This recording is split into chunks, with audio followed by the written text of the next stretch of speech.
जिसने जिंदगी में एक बार शिव महापुराण की कथा सुन ली तो वो पितरों को समझ जाएगा कि पितर है क्या। सारे लोकों में सबसे सुंदर लोक है पितर लोक। कारण क्या है? तुम्हारे यहां दिवाली साल में एक बार मनाई जाती है, देवलोक में दिवाली साल में एक बार मनाई जाती है, नाग दीपावली के दिन। पितृलोक में दीपावली रोज मनाई जाती है। कारण, पितृलोक में दिवाली रोज क्यों मनाई जाती है, उसका कारण क्या होता है?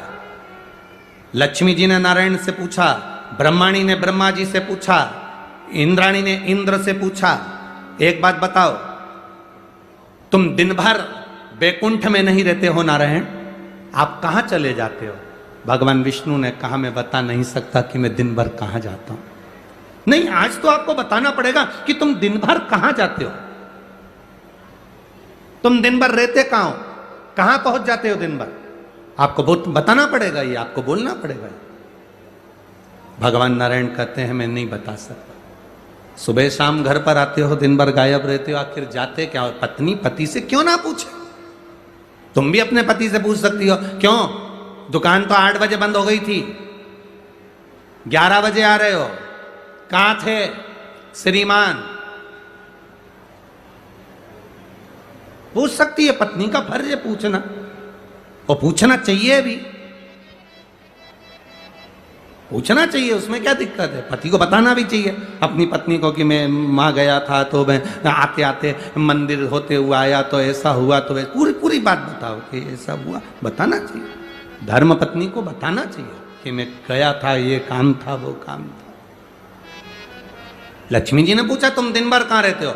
भगवान विष्णु ने कहा, मैं बता नहीं सकता। बताना पड़ेगा। तब नारायण ने कहा, फिर नारायण बोले, नारायण ने कहा कि देखो लक्ष्मी, बात ऐसी है कि पितृलोक इतना सुंदर लोक है, इतना सुंदर लोक है कि जहां जितने पितर निवास करते हैं उनके घर का कोई व्यक्ति अगर कथा सुनने जाता है, मंदिर जाता है, अगरबत्ती लगाता है, दिया लगाता है, या पूजन आराधना करता है, या भूलवश भी कहीं भगवान की कथा में जाकर बैठ जाता है, जितनी देर उसके घर का व्यक्ति कथा में बैठता है, नारायण कहते हैं उतनी देर मैं उसके घर के पितरों के कंधे पर हाथ रखकर कथा को श्रवण करता हूं।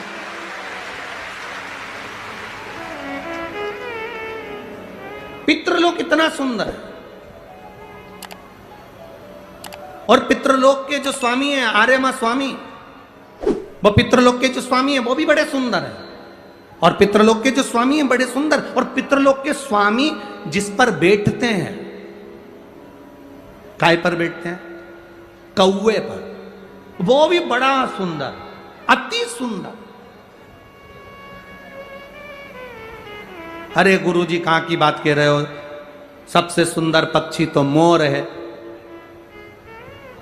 राष्ट्रीय पक्षी में भी उसको कहा सबसे सुंदर पक्षी तो मोर है, और आप कह रहे हो कि दुनिया का सबसे सुंदर पक्षी कौवा है। अरे भाई, जिसने कथा नहीं सुनी उसको लगता है कि दुनिया का सबसे सुंदर पक्षी मोर है, पर अगर शास्त्र को उठाकर देखोगे तो दुनिया का सबसे सुंदर पक्षी कौवा था। पहले नंबर पर सफेद, सुंदर, अति सुंदर कौवे के आगे कोई पक्षी नहीं था। वो तो ब्रह्मा जी ने पृथ्वी पर यज्ञ करा, और पृथ्वी पर जब यज्ञ करना चाहा ब्रह्मा जी ने, तो उस समय पर ब्रह्मा जी ने कहा, मुझे इस पृथ्वी पर यज्ञ करना है, इस जमीन को लीपने के लिए अमृत की जरूरत है। जैसे अपन गाय का गोबर लीपने के लिए लाते हैं, वैसे ब्रह्मा जी ने कहा इसको लीपने के लिए अमृत चाहिए। अमृत कौन लेकर आएगा? कोई आगे नहीं आया, तब ब्रह्मा जी ने कौवे को बुलाया, ए कौवा, तुम अमृत लेकर आओ, क्योंकि तुम्हारी दृष्टि बड़ी प्रबल है, तुम अमृत को ढूंढ कर ला सकते हो। कौवा, अमृत तो लाना, पर झूठा मत करना, अमृत को लेकर आना, मुझे बताना कहाँ रखा है तो मैं लेने चले जाऊंगा। कौवे ने कहा, जो आज्ञा ब्रह्मदेव। कौवा आर्यमा स्वामी को नमन करा, प्रभु ब्रह्मा जी का काम है, मुझे जाना पड़ेगा। कौवा बड़ा सुंदर था, बुद्धिमान था, तो कौवे को भेज दिया। इसलिए रामचरितमानस में काकभसुंडी की कथा बार बार आती है। गरुण और कौवे की कथा आ रही है। कौवा कितना विद्वान था, चला अमृत का पता लगाने के लिए। जब कौवा चला, अमृत का पता लगाते लगाते लगाते लगाते कौवे ने संकल्प ले लिया था कि जब तक अमृत नहीं मिलेगा मैं मुख झूठा नहीं करूंगा, पानी तक नहीं पीऊंगा। भूखा प्यासा कौवा दौड़ता रहा। आर्यमा स्वामी से कहकर कौवा दौड़ते दौड़ते दौड़ते दौड़ते जाए। बहुत दिन हो गए, तब कौवे को अमृत मिला। अमृत मिला तो कौवे को लगा बहुत तेज प्यास लग रही है, करूं क्या। कौवे ने उस अमृत को झूठा कर दिया। ब्रह्मा जी को आकर कहा, स्वामी अमृत वहां रखा हुआ है, पर बात इतनी सी है कि मैंने उस अमृत को झूठा कर दिया। ब्रह्मा जी को क्रोध आ गया। ब्रह्मा जी ने कहा, रे कौवे, तू सफेद होकर सुंदर होकर तूने ऐसा काला काम कर दिया, ऐसा बेकार काम करा। तूने अमृत को झूठा करा और ऐसा काला काम तूने करा। मैं तुझे श्राप देता हूं कौवे, तू गोरे से काला हो जाएगा। तूने अमृत को झूठा करा, इसलिए तेरी वाणी कर्कश हो जाएगी, तेरी वाणी कर्कश हो जाएगी। अमृत को कौवे ने झूठा करा था, इसलिए सारे पक्षी जल्दी मरते हैं, पर कौवा इतनी आसानी से नहीं मरता। कौवा इतनी आसानी से नहीं मरता। सारे पक्षी जल्दी मरते हैं, पर कौवा आसानी से नहीं मरता। तेरी वाणी कर्कश होगी तो काला होगा। सुंदर कौवा काला हो गया। आर्यमा स्वामी ने देखा कि मेरा कौवा, मैं जिस पर बैठता हूं, ये काला हो गया। आर्यमा स्वामी ने ब्रह्मा जी से कहा, आप क्या चाहते थे। ब्रह्मा जी कहते हैं, मुझे यज्ञ करना था, जमीन को लीपना था, कौवे ने अमृत झूठा कर दिया।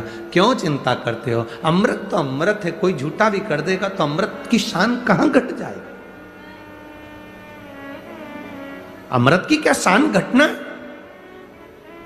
आर्यमा स्वामी ने कौवे से कहा, तू चिंता मत कर। आर्यमा स्वामी बोले, कौवे तू चिंता मत कर, आज मैं तुझको एक कार्य देता हूं। जब 16 श्राद्ध आएंगे, कौवा जिस जीव की जो तिथि होगी, मान लो किसी की चतुर्थी तिथि है, उस चतुर्थी तिथि पर तुझे छोड़ने के लिए पृथ्वी पर पितरों को जाना पड़ेगा। जब उनके छत पर तो पितरों को छोड़ने के लिए जाएगा, कौवा जब तू वापिस आएगा, तेरे लिए छत के ऊपर भोजन रखा रहेगा। जिसकी छत पर भोजन रखा मिल जाए, उसको तू पाएगा तो पितृ तृप्त होंगे। कौवे ने कहा, मेरे द्वारा पितृ तृप्त होंगे। कौवा नहीं, जब पितर वापिस आएंगे, पितृलोक में रहेंगे, उनको 1 वर्ष के अंदर जब भूख लगेगी, तब कौवा तू अपनी चोंच में उनकी छत से जो भोजन लेकर आएगा, अपनी चोंच से निकालकर उन पितरों को देगा, जिससे उनका कल्याण होगा और वो आशीर्वाद प्रदान करेंगे, वो वर प्रदान करेंगे। हम नहीं पहचानते हमारे शास्त्रों के विधानों को। हमने कह दिया ये अच्छा है, हमने कह दिया वो अच्छा, उसको समझो क्या कि श्रेष्ठता कहां है। शिव तत्व की प्राप्ति का एक आनंद बिंदु है।